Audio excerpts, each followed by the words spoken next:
Assalamualaikum warahmatullahi wabarakatuh. Halo Sobat Tani, perkenalkan aku Rasyan Febrian Siregar. Dan di video ini aku mau ngajak kalian nih untuk melihat bagaimana sih proses awal dalam pembibitan kelapa sawit, khususnya di tahap pre-nursery. Tahap ini sangat penting untuk membentuk fondasi yang kuat bagi pertumbuhan tanaman sawit ke depannya. Yuk kita mulai yang paling dasar, yaitu persiapan media tanamnya. Jadi tahap pertama yang saya lakukan adalah menyiapkan media tanam. Kami mengumpulkan tanah topsoil dari sekitar area pembibitan. Lalu tanah ini kami ayak terlebih dahulu. Proses pengayakan ini sangat penting karena membuat tanah menjadi lebih halus dan gembur. Tekstur yang halus akan memudahkan akar kecambah menembus tanah serta meningkatkan kemampuan tanah menyimpan air dan unsur hara. Nah, setelah itu kami juga menyiapkan sekam padi sebagai bahan campuran. Sekam ini berfungsi untuk meningkatkan porositas media tanam agar tidak terlalu padat. Nah, ketika kedua bahan, tanah hasil ayakan dan sekam padi sudah siap, barulah kami mencampurnya. Proses pencampuran kami lakukan di atas permukaan lantai, bukan langsung di dalam polybag, supaya hasil adukan bisa lebih merata. Perbandingan yang saya pakai adalah 2:1, yaitu 2 bagian tanah topsoil dicampur dengan 1 bagian sekam padi. Campuran ini kemudian dimasukkan ke dalam polybag yang sudah saya siapkan.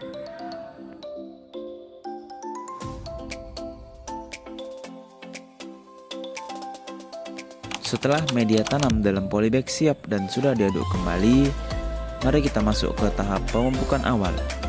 Saya menggunakan pupuk rock phosphate atau pupuk RP, yaitu jenis pupuk fosfat alam yang berguna untuk memperkuat pertumbuhan akar pada masa awal pertumbuhan kecambah. Aplikasi pupuk ini kami lakukan dengan cara menaburkannya secara merata di permukaan media tanam polybag.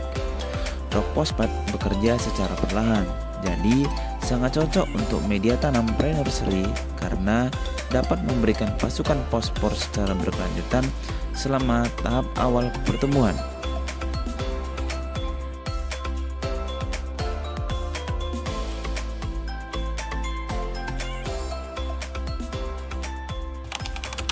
Nah, selanjutnya masuk ke tahap penanaman kecambah.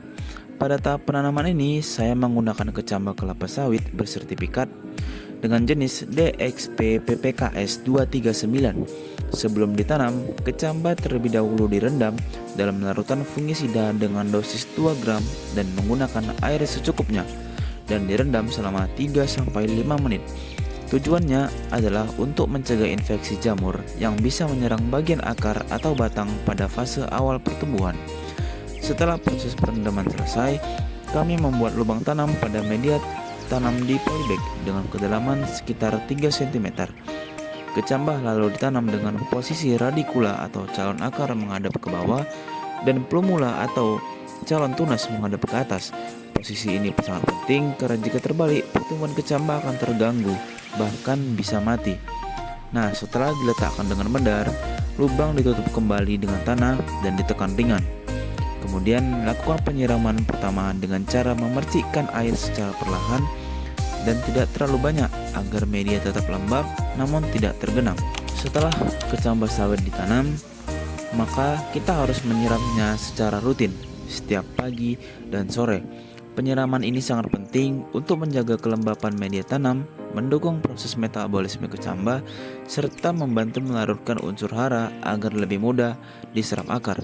Namun penting untuk diingat kalau penyiraman tidak berlebihan karena kelebihan air dapat menyebabkan media menjadi becek atau tergenang, akar kekurangan oksigen hingga akhirnya bibit membusuk dan terserang penyakit akar.